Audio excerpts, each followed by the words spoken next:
Now, businesses have to have a business license. Correct. And you guys do indeed have a business license. I have a business license. I have my Board of Health permit. I'm inspected regularly. I play by the rules. There had been a restaurant here prior. It was a tea room, and so when I took over this space, there was never a discussion of needing a grease trap. I mean, the Board of Health made it clear that I couldn't do deep frying because I didn't have a proper hood. And that was fine. That's not what my menu is. It's about fresh. So, I do a lot of baking, maybe a little sauteing, a lot of smoking. So there's not that kind of, I'm not creating that kind of particulate matter to go into the sewer system. And, a little common sense. You have grease, you pour it off into a can and then throw it out in the trash. You don't rinse it down the sink. And how long has the Tabor House been in business? Well, the Tabor House itself dates from 1870.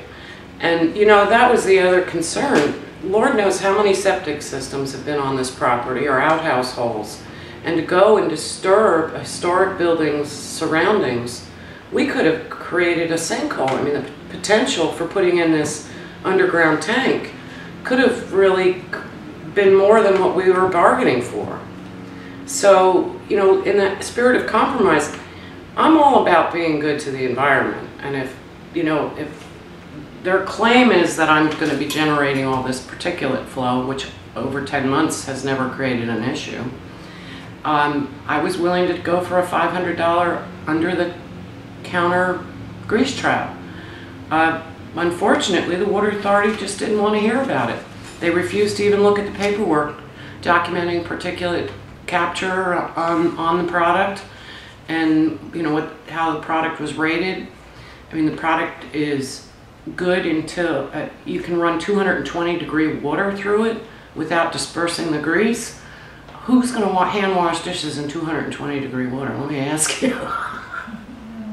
And so what is your core business? It's farm to table. There are other things? Do you catering? Or? Yeah, I do catering on the side. Okay. And I sell jams and jellies, at the farmer's market. But, this has been my livelihood. The bad economy. I lost my job a couple of years ago, and this was an opportunity that presented itself. And I've worked hard to, make it a little showpiece for the county. We have visitors coming in.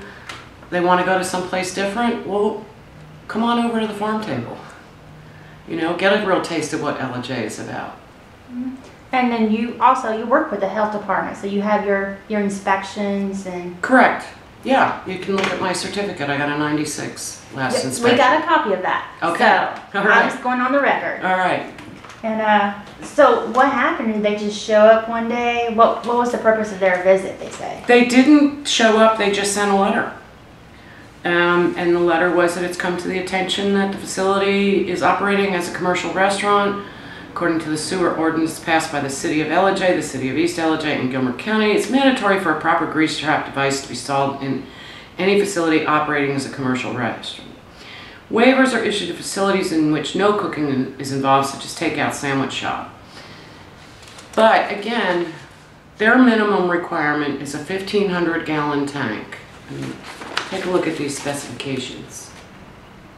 We're talking, it was also talking about redoing all the plumbing, because all the plumbing would have to be routed from the kitchen through the grease trap with a new line out to the sewer. So not only would you have to buy this $7,000 piece of equipment. Well, a piece of equipment's about $45,000, and then all the other stuff, the best estimate I got was $7,000. Okay, but in addition to that, you would have your plumbing and other things that come along with that. Right. And so were you told of this before you opened? No. This came right out of the blue, You're skipping along, you're building your business, you see it, I went through a rough winter, everybody did downtown. It's just always slow. I managed to hang in there and, turn in the corner, looking forward to having a happening restaurant. So can you meet these requirements, and how long do you have to comply? I was given 45 days to comply. First of all, who comes up with $7,000 in 45 days. I mean, even if I was open 24/7 during that 45-day period, I doubt I could come up with that much money. So what is the date on that letter that you're... May 8th. May 8th. So you had 45 days From the May 8th. from May 8th. And that's why the closing date of June 21st. So if you can't comply, you will shut down. Mm-hmm. Okay.